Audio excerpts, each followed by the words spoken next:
Hey everybody, welcome back to Northern Appalachian Prospecting. I'm your host Wayne Thornton, gold miner, prospector for over 30 years. Well, today I got a little treat for you. The treat is I have been looking for something that I can get through my concentrates pretty quick and not have to play games with them. There's a piece of equipment that I'm going to be looking into soon over on the Flower Gold Wizard channel. He has these cleanup sluices that are drop riffle and they're very long and tiny. I think I'm going to try one of them. But before I do that, I had a good friend of mine tell me that he had one of these, and I gave him a few bucks for it, and I ended up with it, and I ended up falling in love with it. Now, it's going to be hard for me to talk to you about stuff that I fall in love with, but there is certain stuff that you use, and it's like, wow, this is a really cool piece of equipment. I only use this in my cleanup. Most of you know I don't show them all kinds of gold that I find out in the wild because I wait until the end of the year. And the reason why I do that is I label my concentration buckets. So I know exactly where all of my good gold is coming from, and I can go back to these spots. This is why I do this. I mean, I got pails everywhere that tell me exactly where I went. So basically when I end my season is when I can't dig anymore, and last year it was like mid-November. I was actually widening the tracks on my excavator, so I didn't get out for them last few cold spells, and then Wayne's in until it starts to warm up.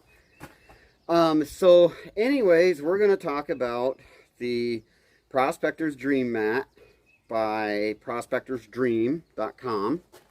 It's this little gadget right here. Okay. Now there's a couple of features that I really like about it. One is that it sits at its own angle. You see the angle here?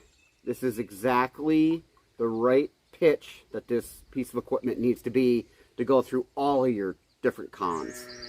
Now when I say cons, I mean concentrates. That's the shit you played with and got right down, monkeyed with for 3-4 months and got it down to absolutely nothing. This is what you use. And it's because of these little vortex mats that are here in these little tiny holes, they catch shitloads of gold. I gotta tell you a quick story. When I got this from Scott over at 802 Outdoors, I actually looked inside of these little tiny holes right here, and I saw some gold. So I was kind of laughing to myself that, well, I'm gonna take some of Scott's gold, which, you know, funny. And I did. I actually worked it, and I put a toothbrush in there, and I cleaned it out, and I got, you know, 8, 10 little pieces, but it was just kind of funny that I'm like, so me, I used this last winter to clean up some of my concentrates, and guess what? When I opened this up to take a look at it, you know, to come out and do a review on this, I found all shitloads of little tiny gold up in there. So there's a lesson learned about this little piece of equipment, is that you're going to have to make sure that you take a toothbrush, probably kind of a harder toothbrush, and clean out all the little tiny holes. Let me get it up to the camera so you can see it. Actually, I've got a bigger one here. Now I'm going to tell you something else I did. This is the same exact stuff except it's bigger, and it starts from micro and goes right down into biggie. But what's kind of funny is, not quite sure what the unicorn is, but a lot of your gold gets caught right in here, believe it or not. It's funny. But if the smaller pieces go by and they get caught in that vortex, I'm telling you, it works really good. I'm going to try, the sun isn't glaring on us today, so I should be able to get some pretty good video from it. And another shout out to Brian Wilder at Bering Sea Gold. I got a bag from him, so we get to run a little bit of this through. I'm not going to run it all through because I know what's in here. But I just want to get you guys an idea of how this thing works. Now, there is another feature on this that I kind of almost forgot about, thank God. There is a little level bubble right here. That tells you whether or not your table's level. Okay? Make sure that eye is perfect right in the center, just like it is. Okay? That's a biggie. So if your table's tipped to one side, so won't the water. Okay? And then that ruins that whole vortex thing. So, speaking about this dream mat, I think I saw a guy shovel right into it. And I was like, holy crap, what is he doing? And he took it out, and I was just amazed on the gold that it did catch. I don't know what it was losing, but I thought it was pretty interesting. So on the back here, hiding down in the bottom, they make two models of this. They make the 110 volt and the 12 volt that hooks up to a battery. This reminds me of an old fish tank pump back in the day, where it has this dial on the back that you can, okay, slow down the amount of current coming in here. So if you're playing with ultra fines and, you know, stuff that people get right down to the nitty gritty, you can slow that down by that dial right there. So you can slow the flow down. And I do believe this is a magnetic induction pump, which means even if the flow begins to restrict, it doesn't hurt the pump. Like what I'm seeing a lot of what's going on with people with their pumps, especially them 12 volt submergible pumps, they work great, but they're not a restrictive pump. You can't restrict them. You gotta let them run. Okay, the only way you're going to restrict them is by turning the voltage down. Once you turn the voltage down, you can regulate the water pressure all you want. This is altogether different. This is a magnetic induction one, which is fine and dandy. It works absolutely perfectly. So I'm going to get the camera and I'm going to bring it over and I'm going to try to get it shot down at the Dream Mat as it uses it. Oh yeah, and I think these things are just a little over $100. I'm going to tell you right now, it'll be the best investment you ever make for a cleanup sluice. And before I get going off and getting it set up, I want to show you something else. Okay, I bought this a while back and I was kind of happy with it in the beginning until that 3D printed shit all broke up on it. It really, that didn't enthuse me at all. I do not like stuff that breaks, especially when you're using it for gold mining. We need our shit. We can't have it break. So take the extra steps and spend fucking $2 and you'll you know, actually have something to hold onto it. Us miners cannot have this type of problem out in the field. Anyways, so what I did is I had some ultra fine. Now I know a fella, Tom, how are you? Tom, he's playing with some ultra fine stuff, okay? And he really needs to play with this, but what I did is I attached this to here, okay? Just set it up in here, and you can slide it up to about there if you'd like. Okay, and that just added on all that. All right, and it works perfect. I had it working. I'm not going to set it up today because there's no reason to. Oh, and another thing that I did too, I noticed like in that ultra fine stuff, like the stuff that, you know, kind of gets hard to see unless you've got a Tom Love magnetic. I use different mats too. I made little mats to go in there. Some are a little bit deeper groove than the others, so that's pretty cool. So the next thing we're gonna do is we're gonna fire it up here and we'll try to get the camera angled up there so you can see some gold come. All right, so hold on just a second. All right guys, well, we got the buddy up and running. Remember dreammat.com, prospectorsdream.com. Give them a call or do whatever you got to do to order one. They're great little buggies. I'm not affiliated with them in any way, shape, or form, but I do like their product. So here we go. This is pay dirt from Brian Wilder up in Nome, Alaska. So if you watch Bering Sea Gold, you'll see Brian. He's the blonde-haired fellow that's on Vern Atkinson's boat. Check him out. He's pretty cool, and he's a great guy too as well. So we're going to sprinkle a little bit in this in here. I did not concentrate it, so you're going to see some rocks show up. The blonde sand. Okay. Already I'm seeing gold. I mean, it's crazy. Even with these pebbles in here, the pebbles do get in there and kick around the vortex a little bit, but I'm going to tell you right now, it's not that big of a deal. We'll spread some more in there. See what else we can find. See, it rolls the rocks right down through.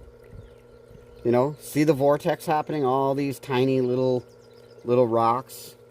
Okay, I'm going to try to jump in here, but if you can see the rocks right there, see how they're bouncing around? See how they're bouncing? See it right here? That's what you want to see, okay?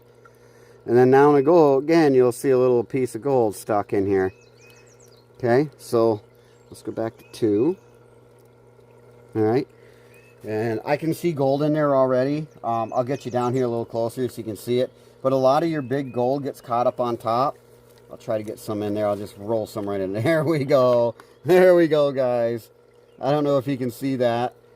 That was a big sprinkle of gold. Let me get down here again. There it is. See all that shiny stuff? That came all the way from Nome, Alaska. Okay? Everything is working the way that it should. See all the little vortexes? Now, I didn't classify this, guys. So if you classify this down to whatever mesh you want to play with, you will notice that this thing just scrubs and works all day. I mean, it's a great little piece of equipment. I'm very happy with it. I think you can start seeing some of the gold show up. All these little guys right here. This is all gold. Isn't that cool? So the thing works actually very, very well. I can't be any happier with it. Prospectorsdream.com. I think they sell these on eBay too. It just, with the black sands down to your micros, you can just eat through this. I'm going to throw some more on there just to give it a shot. And then, yeah, here we go. There we go. You'll start seeing some goodies show up. Let me tilt the camera up a little bit better so you can see. There we go. Now that's some gold, folks. Like I said, guys, I usually don't show gold when I'm like in a river or a brook. But because I do it at the end of the year, which is, you know, basically a good show in the middle of the winter when nothing's happening. Well, check out that gold in there. And see what it's doing, how it's all bubbling around. When that gets caught down in there, it doesn't skip and take off on you. Now, out in the brook, we did have one of these at one point out in the brook, but it was in the form of a small sluice box. And we did see gold go hop, skipping, and jumping out of there. But there again, this is regulated pressure. So with regulated pressure, you know, I believe that it just does one great job. And if you're running bigger stuff, you can kick up the notch a little bit and go a little faster. But this is why I got V-groove mat, deep groove mat to go in there if I'm messing with bigger stuff. So yeah, I mean, it's well worth the money to be able to get this down to like that. I mean, look, even if you walk away and have a refreshment or a beer or whatever, it's crazy how you'll come back and it's just like totally cleaned out. Now I have a pan in here. I don't know if you can see it. I'll tilt the camera a little bit. There's a pan right here, okay, and it's catching everything that just came out of there. All right, so I'm going to pan that back, and I'm going to show you what it has lost or not gotten. Hold on one second. All right, guys, so I panned out the waste, and when I pulled it back, we ended up with 2 microspecks. Now I'm on 10 times, so I can just barely see them by my human eye, and there they are. So them are the 2 that it lost. For all of this that it found. Look at this. Look at up here. It's packed. Look at that one. Monker. Look at this. So 2 of them little micro dots made it all the way down here and made it into that pan. So this is what I was telling you about, and this is why I got this a while back. Okay? And I hook it to the end, because most of the time it's going to end up in the unicorn. What's up with the unicorn, by the way? Anyways, so you kind of got the idea of how this thing works. I want everybody to know that I have no affiliation to these guys. Whatever I do for a video is done strictly by me. I've been mining for 30 years. I've seen every gadget, listened to every horseshit story everybody could come up with, especially when we had our hobby shop. They're telling you they're finding chunks of gold, you know. Yeah, okay. But this is Bering Sea Gold. I want to give a big shout out to Brian Wilder. Alright guys, well, I pulled the mat out. That's beautiful gold in there. Look at that piece right there. Wow. Absolute gorgeous. Look at that thing.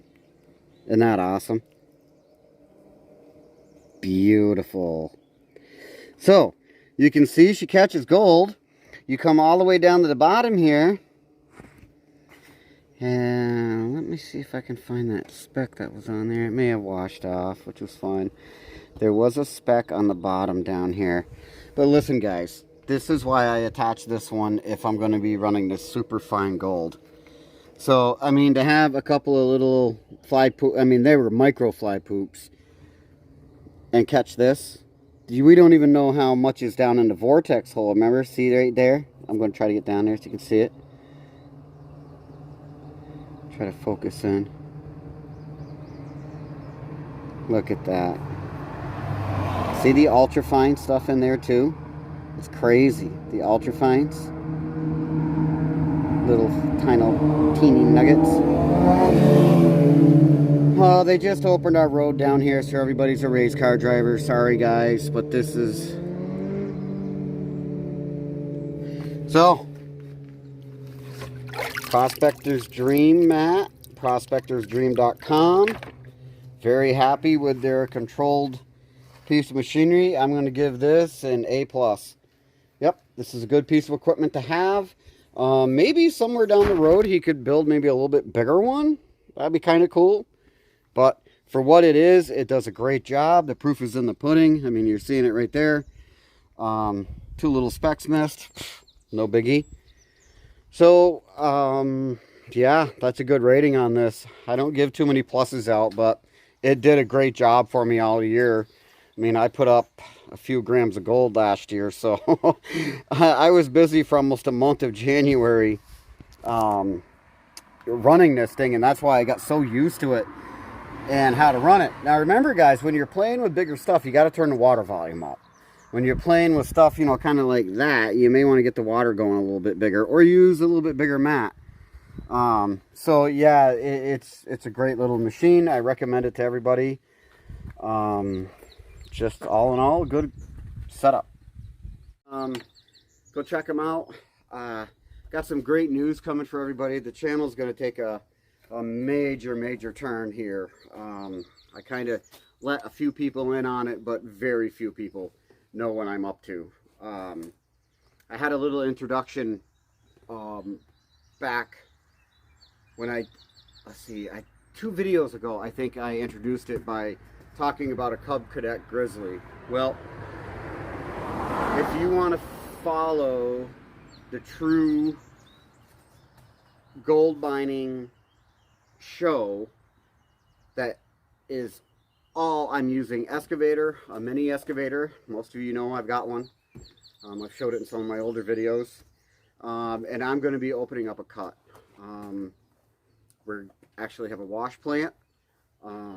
And this is all on a micro scale, guys. This isn't, you know, I own a slate quarry or something. This is just, there's an old ancient riverbed that I've lived in, and I've tested it. And there's positive for gold. But we're just going to play. There's really no meaning to it other than setting it up. It is a lot of work. I will give that out, because I'm the one doing it. I'm going to try to set up a one-man band gold mining operation. And this series should be, probably the first one will be coming out probably by Wednesday. Yeah. So it's going to be kind of exciting. I mean, these are going to be clips of things that I do to get this cut open, and a couple of the snags we ran into. But I'm not going to spoil anything. I want you guys to like, share, and subscribe. Enjoy our channel. Okay? It's here for enjoyment. You know, I may not be enjoying it because I smash a finger or break something or do something stupid, but you guys should be able to enjoy it. And please share it and subscribe. Without you subscribers, we need you guys. Okay? That's on all the channels. So yeah, for this video, I guess I'm going to say out. Oh, there's one last thing I wanted to do. All right. So I've been asked by 100,000 people about snuffer bottles. I don't get it. They'll buy the shittiest pan and the shittiest sluice box on eBay and want to know how about these snuffer bottles. I'm going to tell you something. There's a lot of snuffer bottles out there that are really good, and there's a lot of them that are shit. And these right here are the shit ones, and I'm going to show you why. Okay, I'm going to push this in, all right? And we'll take the cap off. That way, you know, okay, they got airlock. Oh, cap's off. See how that's still staying crushed and how it's coming back slow? Boom. All right. Cap off. See it? See how that plastic bounces right back in my fingers? This is the difference in snuffer bottles, all right? This is a Garrett. I've had this thing for a long time. Garrett makes a good one. These are just snuffer bottles that I had, you know, a while back down at our hobby shop. But these snuffer bottles are sold on eBay, and they're cheap for a reason, okay? That is not a good snuffer bottle. Look at this. All right? See how it's bouncing right back in my finger? That's a good snuffer bottle. So for all you out there wondering about snuffer bottles, buy a Garrett or buy something equal. There's all kinds of them out there, but make sure that they're good and bouncy. They're not this garbage. This shit's just garbage. There's no reason to even have it. So anyways, like, share, and subscribe. Thank you, everybody. Northern Appalachian Prospecting.